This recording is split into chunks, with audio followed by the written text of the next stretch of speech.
Olá a todos, sejam bem-vindos a mais um vídeo do Instituto Brasil 21. Dessa vez o tema é Eleições 2026 e, mais especificamente, a candidatura de Aldo Rebelo para essas eleições presidenciais, tá? Para vocês que nos acompanham aqui, vocês já sabem que toda semana nós fazemos lives trazendo giros de notícias. Eu tenho feito questão de colocar em todas as lives algo sobre as eleições de 2026, porque, né, é um ano diferente, é um ano importante para a política nacional. Então, se você ainda não viu as nossas lives, está aqui na aba de lives. Todas as nossas lives que a gente já realizou, tem giro de notícias. E mais recentemente a gente fez uma entrevista com o professor Lucas Leite acerca da política externa brasileira, tá? Fica aí a recomendação para vocês assistirem. Mas como eu falei no vídeo de hoje, o assunto é outro, o assunto é Aldo Rebelo e a sua candidatura presidencial para esse ano. Antes da gente começar de fato, peço humildemente, encarecidamente, que você se inscreva aqui no canal, tá? Estamos aí na iminência de bater 200 inscritos. É pouco, mas é muito simbólico pra gente que traz conteúdo aqui para esse canal, beleza? Compartilhe esse vídeo também com seus amigos, nos seus grupos de política e vambora. Bom, eu vou analisar a candidatura do Aldo Rebelo sob duas óticas específicas. Primeira pela ótica política e depois pela ótica econômica. As duas, eu já adianto, que são bastante polêmicas, até porque o Aldo Rebelo ele tem se consolidado como uma figura um tanto quanto polêmica. E eu já adianto também que a tendência é que isso piore, né, aumente, se intensifique. Dependendo do seu ponto de vista, pode ser melhorar ou piorar. Conforme as eleições forem se aproximando e as campanhas de fato começarem oficialmente, tá? Mas primeiro vamos começar pela ótica política, tá bom? Quem é Aldo Rebelo? Aldo Rebelo foi, senhoras e senhores, durante 32 anos da sua vida pública, filiado ao PCdoB, Partido Comunista do Brasil. Ele só foi se desfiliar do PCdoB em 2017, se eu não me engano, tá? E foi enquanto um militante, né, e um político do PCdoB que ele conseguiu seus cargos mais importantes na sua trajetória política. Ele foi ministro nos governos Lula e nos governos da Dilma, além também de ter ocupado o cargo de presidente da Câmara dos Deputados, enquanto era do PCdoB. Algo que vocês sabem que não é muito comum hoje em dia. A figura do presidente da Câmara dos Deputados é uma figura que, simbolicamente, é do Centrão. E o Aldo conseguiu, enquanto um político de um partido que não é do Centrão, que é um partido muito ideológico, ser um presidente presidente da Câmara dos Deputados, o que mostra o poder que ele tinha naquela época e o poder que ele ainda tem até hoje de articulação, tá? Mas depois desses anos, né, mais ligado à esquerda brasileira, ele deu uma guinada para uma centro-esquerda representada pelo Ciro Gomes ali por volta de 2018 até 2022. Ele apoiou o Ciro Gomes e foi filiado ao PDT, partido até então do Ciro, né? E de lá para cá, de 22 para cá, ele saiu dessa centro-esquerda e se consolidou como político de esquerda. Ele migrou para o MDB, apoiou a candidatura municipal do Ricardo Nunes, apoiado inclusive pelo bolsonarismo em São Paulo, em 2024. E agora ele sai do MDB e se filia mais recentemente ao Democracia Cristã. Mas essa trajetória mostra uma guinada ao centro. Mas é importante a gente ter em vista que não é uma guinada aleatória, não é uma guinada também do ponto de vista de, bom, esqueçam tudo que eu escrevi, tudo que eu falei. O Aldo, historicamente, ele mantém as mesmas posições, e são posições vistas como nacionalistas, né? A diferença é que de lá para cá, o Aldo fez um cálculo político de que na esquerda, do qual ele fazia parte, essa centro-esquerda progressista, lulista, não há espaço para crescer, né, politicamente, e nem para colocar algumas críticas que têm que ser feitas ao governo Lula, exatamente pela ausência do seu caráter de esquerda progressista, muitas das vezes, né? Mas esse é um tema para um outro vídeo. Estou aqui falando do cálculo político que o Aldo fez, né? E eu acho que é um cálculo político válido. É válido de críticas, é possível de fazer críticas, mas é uma postura, é um cálculo político que faz sentido, tá? E é o mesmo cálculo político parecido com o que o Ciro fez, de que sempre tentou ser uma alternativa ali ao progressismo lulista, não conseguiu, imigrou e hoje está nas iminências aí de voltar a ganhar uma eleição que vai ser a eleição estadual lá no Ceará, tá? O que mostra que é uma tendência figuras que são progressistas e nacionalistas saírem desse campo petista porque não há espaço para crescimento por conta de toda essa homogeneidade, essa homogeneização que o PT fez do discurso progressista, que o Lula também fez, né? E eu acho curioso a gente comentar que até cerca de 2 anos atrás, não havia a perspectiva do campo nacionalista brasileiro ter um candidato próprio para as eleições presidenciais. Em 2018 a gente teve, representado pelo Ciro Gomes. Em 2022 o Ciro também se candidatou à presidência e também reforçando o campo nacionalista. Dessa vez, até 2 anos atrás, a gente achava que não ia ter ninguém. Mas o Aldo Rebelo, né, na sua guinada ao centro nacionalista, agora vai para o Democracia Cristã e anuncia a sua pré-candidatura à presidência da República, tá? Pontos importantes, né? Essa guinada, ela é uma guinada sim do ponto de vista do espectro político, mas ideologicamente o Aldo continua defendendo as mesmas coisas que ele já defendia antes, né? A diferença é que ele está tentando construir um caminho alternativo e também um caminho de convergência ao centro. A ida dele para o MDB e a consolidação dele agora no Democracia Cristã simboliza exatamente essa busca por um caminho de centro nacionalista convergente, que vai dialogar sim com campos progressistas, porque o Aldo também é respeitado nesse campo, como também vai dialogar com o bolsonarismo, tá? O Aldo, ele é muito próximo do bolsonarismo. Ele já foi elogiado publicamente pelo Jair Bolsonaro, pelo Nicolas Ferreira, por outros líderes dessa extrema-direita e também por líderes da centro-direita, como Kassab.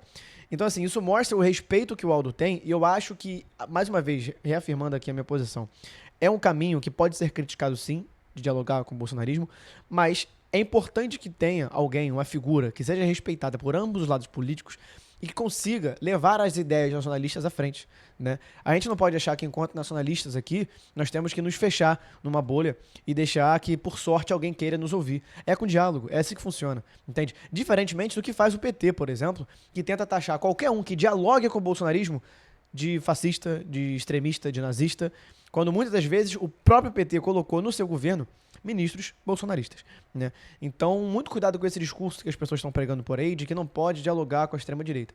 Eu acho que tem que dialogar com muito cuidado, sim, mas se a gente não conseguir levar as nossas ideias nacionalistas para os diferentes públicos, a gente vai ficar falando para nós mesmos, pregando para convertido. E eu acho que isso é um erro, tá?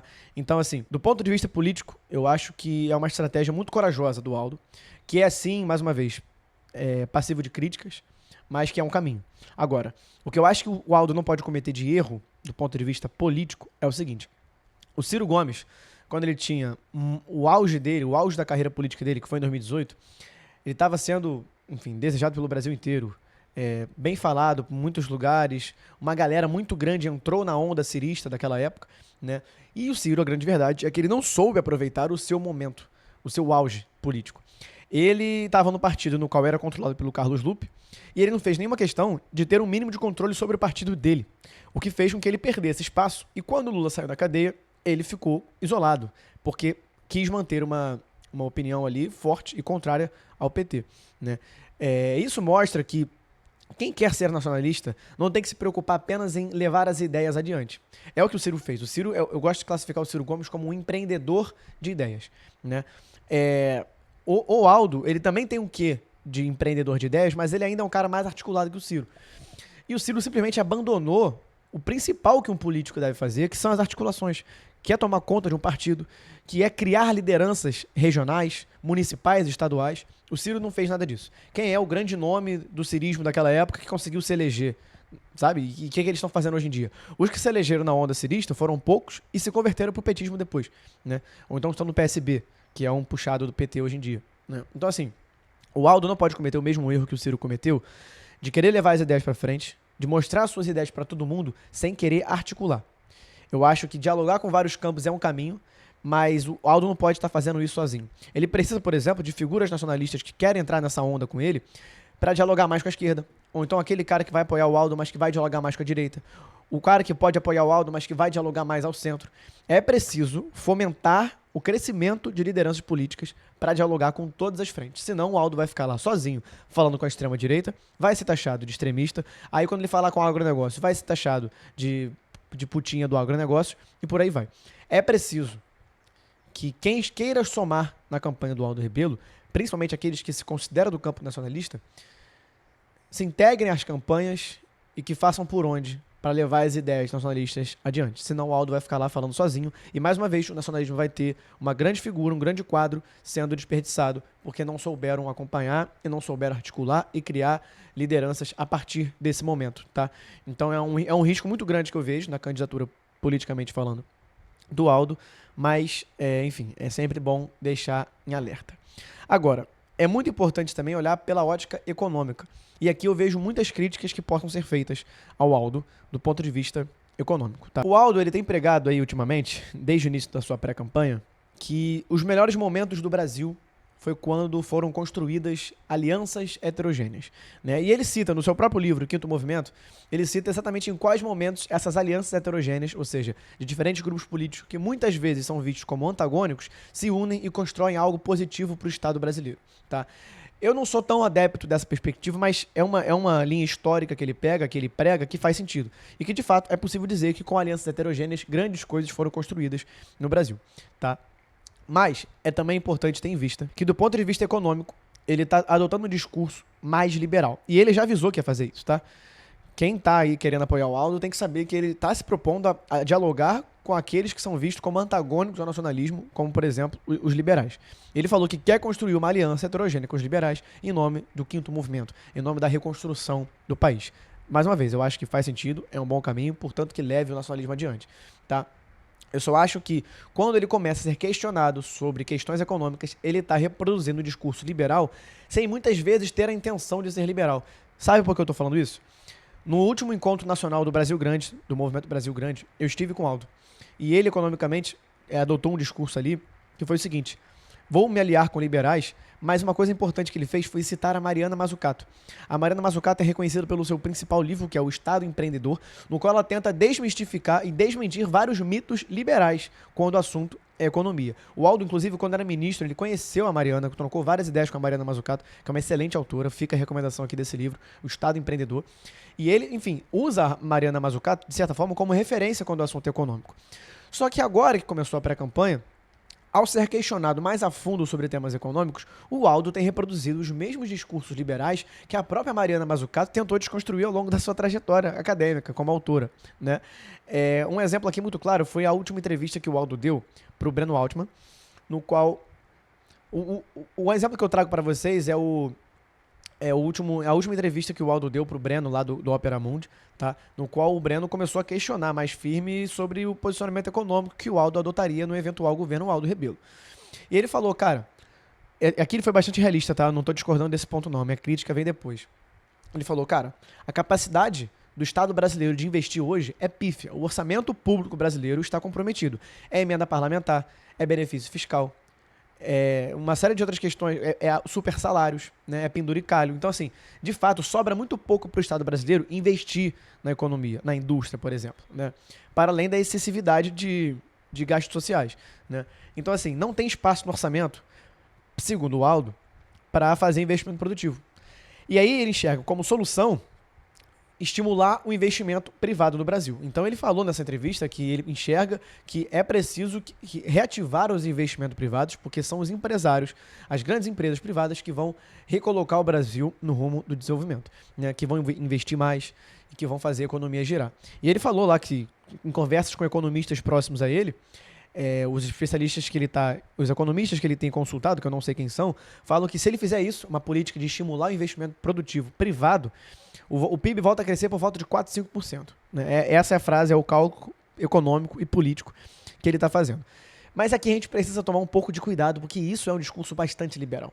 Né? Esse discurso de que é só investimento privado que vai puxar o desenvolvimento econômico. Não é. Não é. E é exatamente o contrário que prega a Mazzucato. Mazzucato, ela entende que um Estado empreendedor, ele tem que ser um Estado que tem o controle até mesmo do que é feito na iniciativa privada. E a iniciativa privada, muitas das vezes, vai reagir de acordo com o que o Estado tem impulsionado. O Estado, ele assume o risco, e ao assumir risco, ele cria mercados.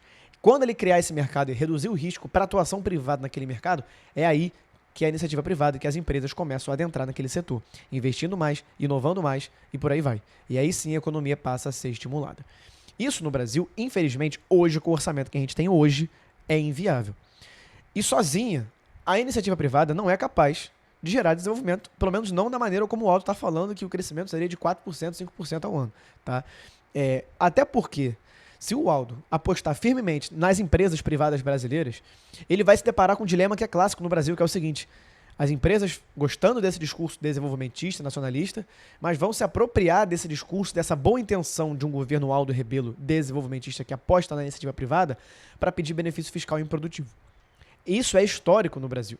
Se o Estado não toma as rédeas do desenvolvimento, a iniciativa privada vai chegar junto para pedir benefício fiscal, para pedir recursos de financiamento público, não para poder criar um novo mercado ou uma inovação tecnológica, muitas vezes para recomprar suas próprias ações e aumentar o valor dela na Bolsa de Valores, no mercado financeiro. É isso que acontece no Brasil, minha gente. Então, assim, eu vejo com muita preocupação esse discurso econômico do Aldo. Tem um fator que é ainda mais grave, que é a iniciativa privada no Brasil, ela não tem o histórico de entrar em grandes investimentos, em grandes empreendimentos. Né? Geralmente é o Estado brasileiro que lá atrás criou a base industrial, o parque industrial que existe no Brasil hoje, que está fraco, mas que naquela época bombava, e quem fez foi o Estado. É a partir disso que vem o teor empreendedor da iniciativa privada, mas ela começa com o Estado. Então, por exemplo, tendo em vista que a iniciativa privada, as empresas privadas, elas têm uma natureza mais curto prazista, né, de ter que ter retorno financeiro no curto prazo, porque senão ela falha e ela vai quebrar, é importante que exista algum ator na política que seja capaz de assumir o risco de um investimento que só vai dar retorno daqui a 10, 15, 20 anos. Quando um país quer pensar em industrialização, em desenvolvimento sustentado a longo prazo, ele precisa pensar que o retorno vai demorar para vir. É fato. A iniciativa privada não tem a capacidade de esperar tanto tempo para ter um retorno. Então ela entra em investimentos que são menos custosos e com retorno maior. E não é disso que o Brasil precisa no momento.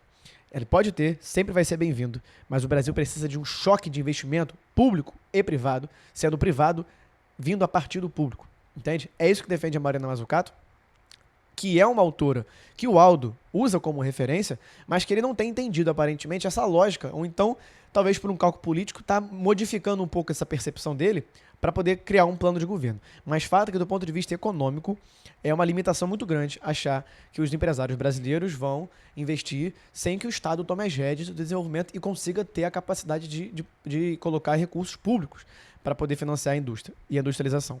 E aí, outro erro, que aí voltando para o ponto de vista político para a gente encerrar o vídeo, é o seguinte: o Aldo, ele tem colocado como prioridade, ele fala, até mesmo ele falou isso numa reunião que eu tive com ele recentemente, tá, de algumas lideranças políticas aí do nacionalismo, do trabalhismo. Ele falou que em segundo plano vem a economia, em primeiro vem algumas reformas políticas que ele quer fazer, como, por exemplo, retomar a autoridade do presidente da República, diminuir a influência enorme do Legislativo e do STF, diminuir a presença das ONGs estrangeiras na Amazônia brasileira, que são coisas que, assim, eu sou super favorável. Mas se ele tem culhão para colocar como prioridade essas metas, ele tem que ter culhão também para colocar o orçamento público a favor do Estado brasileiro, a favor da economia brasileira e a favor do povo brasileiro. Se ele tem culhão de peitar esse tipo de sistema, que é o STF, que são as ONGs estrangeiras, ele tem que ter culhão para colocar o Estado como indutor do desenvolvimento com capacidade de ter recursos próprios para financiar o avanço tecnológico e a industrialização, e não colocar isso na mão do setor privado, que é o que ele está apostando. Isso, mais uma vez, abre brecha para o setor privado crescer para cima do Estado e continuar aquela atuação parasitária que os empresários brasileiros têm com o Estado brasileiro, de pedir benefício fiscal, alegando que a partir desse benefício ele vai investir mais em tal setor, e muitas das vezes isso não acontece. Ele vai pedir mais financiamento dos órgãos públicos, mas na verdade não vai estar usando esse financiamento para produtividade, e sim para recomprar suas próprias ações, o que vai, mais uma vez, continuar deixando o poder econômico concentrado no mercado financeiro. Então, é um cuidado muito grande que eu adotaria quando o assunto é economia e a perspectiva que o Aldo está querendo colocar num possível governo dele a partir de 2026, tá? O vídeo vai ficando por aqui. Mais uma vez eu peço para você se inscrever aqui no canal, seguir a gente no Instagram, o link está aqui na descrição do vídeo. E é isso, nos acompanhe por aqui e até mais. Fui!